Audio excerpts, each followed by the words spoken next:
What's up, YouTubers, and welcome to the first episode of Wow Retro Reviews. I'm your host, Blake Steenkamp. And I'm Charles van Wyk. And this is Retro Review Room.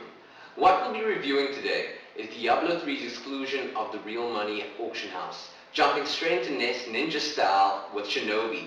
Going back into the Viking period in the Sega section, we have Golden Axe. Keeping it ultra retro on the PS1, Crash Bandicoot. And then retro, but not so retro, classic SSX for PS2. In the video gaming world today, Mario and Luigi were allegedly caught having a threesome with Princess Peach last weekend. She said, and I quote, "If they had just had brought the red mushrooms, it would have at least been more pleasurable." She's such a slut. Huh? Who hasn't been with her? In the Sega world today, Sonic the Hedgehog is again in court for the possession of Dacha. The Hedgehog has said it was not his, and he's keeping it for a friend by the name of Mega Man. When officials questioned the robotic hero, he said that he does not know who Sonic is, and that drugs are for people that cannot get enough consoles sold. In other news, Solid Snake is terminally ill and has cancer. Snake's best friend and co-worker, Octagon, says that he has warned Snake countless times in the past games to watch his smoking. Octagon says that he'll be able to get rid of the cancer only if Snake is willing to have the nanomachines removed through his pee hole. More on this as it develops. But for now, here's Rory with the NES review. Lekker man. What up world, and welcome to Wow Retro Review. I'll be reviewing Shinobi for you today, not the Sega version but the NES version. Originally created by Sega, this side-scrolling 1987 game was ported over to Nintendo Entertainment System in 1989 as an unlicensed version in North America, exclusively by Tengen. Unlike the Sega System version, the player was limited to only a few actions like the basic punches, kicks, throwing daggers and pistols. Nonetheless, the game's controls are easy and the scenery of the game is pretty awesome for 8-bit. Whether you're running through the urban area or sneaking on a Japanese style wall, with only 8-bit colors, the game looks and plays well for its time. The basic story of the game is to collect all the captured ninja brethren before you reach the end of the level. With each ninja that you save, you either get points, power-ups that give you a better ninja star, knife or gun, or a bonus stage to obtain mobility. Enemies on the other hand are somewhat annoying, like the green ninjas with the cross swords blocking their heads so that you don't get a clean headshot. Lower shots do the trick, but one knock from them and they will be eating your health away in no time. Then there's the long range enemies armed with rocket launchers, guns and boomerangs. If you don't time it right, they will keep eating you. There are also monks, zombies and cyborg-like creatures, but every one of them has their own weakness and strength. Boss fights happen every 4th level of every stage. Some are easy and some you just have to dodge projectiles and be patient. With only 5 levels until you clock this game, it is a must play and will leave you screaming and swearing the enemy's mothers out with extreme frustration. Well, that's all for the NES review today at Wow. Enjoy the rest of the show and have a good time. Why not?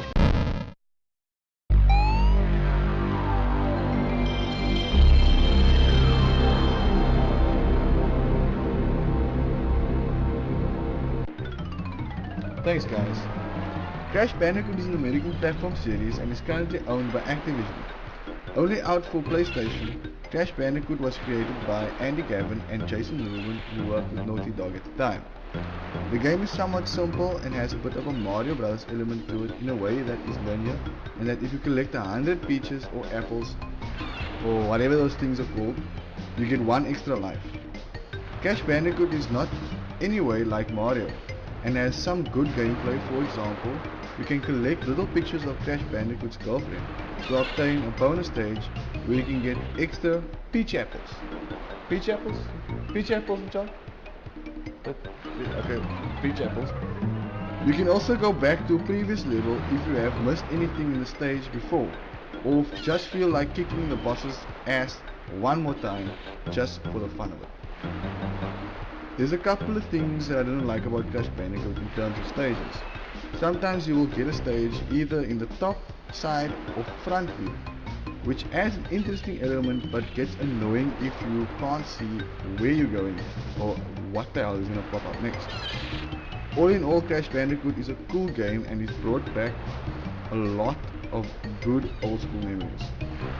This game is fun and fun for the kids to get them out of your hair for a few seconds.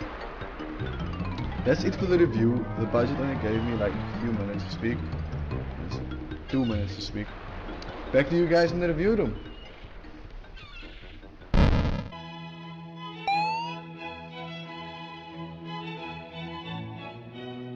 In PlayStation God of War's Kratos and Devil May Cry's Dante are demolishing the gaming world over who gets to fuck the new, younger, sexier Lara Croft first. Dante argues that Kratos is an old grandpa and probably has erectile dysfunction, skeet skeet, while Kratos says that Dante is way too young and has a child pee-pee. Raiden from Mortal Kombat stated in his mortal blog that he is sick and tired of saving Liu Kang's ass all the time. Raiden says that he is a god and that thinks that Liu Kang and other Elf-Brown fighters are just taking advantage of his godlike powers. He goes on to say that he would rather have a lightning bolt shot off his poo than save all those fucking kids and their bullshit tournament. In the Street Fighter tournament this year, reporters say that the famous Ken Masters was caught getting a blowjob from Chun-Li before his match against Balrog. The fighter says that he was in Vegas and thought that cheating was legal. When Ken's wife found out that the blowjob was from Chun-Li, she immediately filed a divorce suit and is now a lesbian with Ken. Here's Rory with his dwarfs.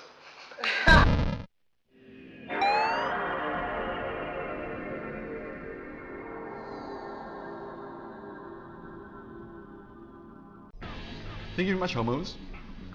When I got a PlayStation 2 back in 2001, I was the happiest kid at the time because not only did I get the legendary PS2, but I also got the demo disc, and on that demo disc was one game in particular, SSX, which stands for Snowboarding Supercross. How many of you really knew that? Come on. SSX was a snowboarding game that was developed by EA Canada and then published by Electronic Arts under the new name EA Sports Big. Like putting big next to the logo would have made more sales. And it did! SSX was a big success indeed, both commercial and critical. The game was actually Racing Game of the Year as well as Console Sports Game of the Year, along with 3 other awards which I was too lazy to find out. Like, too many. The creative leader Steve Schaffner, I hope I said it right, was also the inventor of the Olympic snowboarding event called Bordercross. SSX has a variety of moves like your standard stuffies, methods and so on. Then you get your back flips, front flips, 360 flips that are called rodeos or misties. The nice thing is that the more tricks you do, the more boost you get, which can be an advantage later on.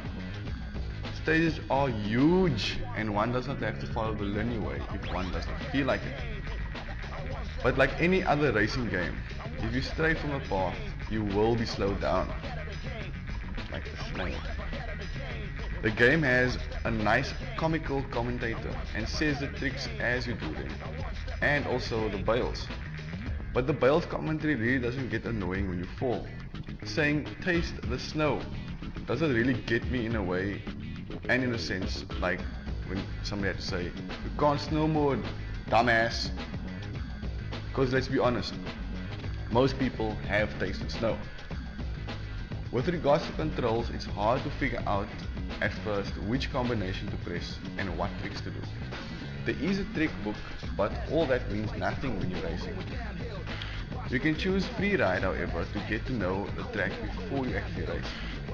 The game is super awesome and sometimes I will put on the PS2 just to play this game. The only really super massive irritating thing is that when you bail, it takes forever to get back up. Like the board is glued to your feet with concrete, man. Obviously. Well, that's all for the PS2 review. Back to those losers in the retro room.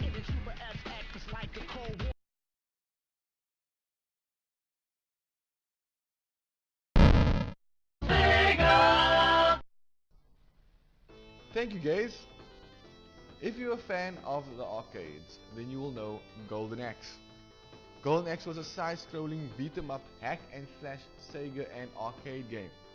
It was released in 1989 for Sega and also for the System 16-B arcade hardware, which is like your kind of those arcade machines. The primary developer Makoto Uchida was also the creator of Altered Beast. 7 ports of the game were made and most common was Mega Drive and Genesis. The plot of the game is in a fictional world called Uria, a medieval style kind of Hulk Conan kind of world. And an evil guy by the name of Death Adder has held the king and his daughter hostage in their castle. Super cliche. He also finds the golden axe and threatens to destroy the axe and kill the royal family unless he is crowned supreme ruler over Uria. You have 3 characters to save the day: Axe Dude, Speedo Guy, and Sexy Boob Girl. Each one has their own special magic powers that can clear a field of enemies in one press of a button. Golden Axe's gameplay is a bit hard to control, but once you get the hang of the Sega controls, you're golden. Axe. Only thing is that when you're hitting the bad guys, it has too many hit animations, which make it easy for another enemy to come and stab you in the back, like a dwarf. During the game, you get to ride dragons and birdons. Birdgons. Bosses are like the biggest asshats in the game simply because every time you get close to hitting one, the other one comes and spear tackles you. The game is best played with a friend because you can watch each other's backs. Crap thing is, there's no friendly fire. The game is cool and I've been playing it for 3 days now, but I can't seem to get past the freaking bird stage. Thanks for listening.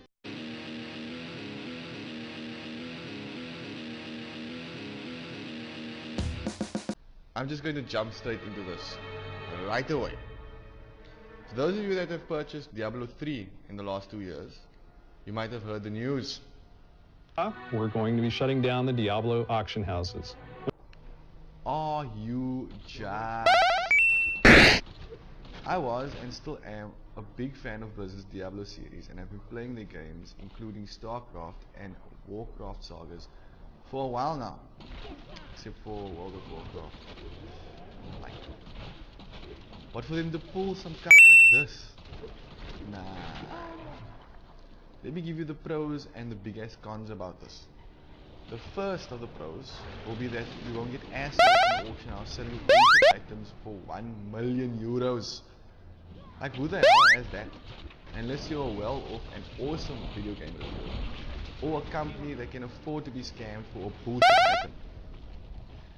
Another pro is that they will make more legendary and rare items, which are cool, and I like that. Even with all that, all they had to do was just improve the drops and not get rid of the auction house from the game. This brings me to the cons. If these assholes go ahead, 2 things will happen. 1, the game will become just like the previous ones, fun, but it will lose its interest over time. Now don't start tripping out and comment at the bottom of my page and start saying, oh, it's better that way. Be that as it may, and I totally agree with you guys, but think of it this way. You wouldn't be one of the few elite gamers that owns an original copy of the game, because this will be, and I stress this with the most aggressive way I can. It will be cracked, copied in its mouth, and Blizzard will lose sales tremendously even with updates. I enjoy playing Diablo 3 simply because I could sustain my business only when I was short on overheads.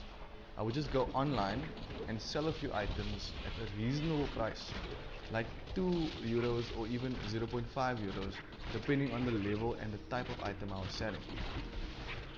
I do understand how people feel when it comes to the auction house. When it comes to getting items, there might be a low level item that you need, and some asshead would be selling exactly what you're looking for a ridiculous price of a cool 1 million gold or euros. I do support everybody's opinion, but getting rid of the auction house would suck, because once you find that legendary item, it feels like finding actual gold. Because some people will pay top dollar literally for an item like that online, especially if it's not for your character type. In the end, it's what Blizzard team wants for their game that makes a difference. It's their hard work, but that does not mean that they should deny some of us that want to keep the auction house. That's all for this section, and stay tuned to our retro review. Yeah.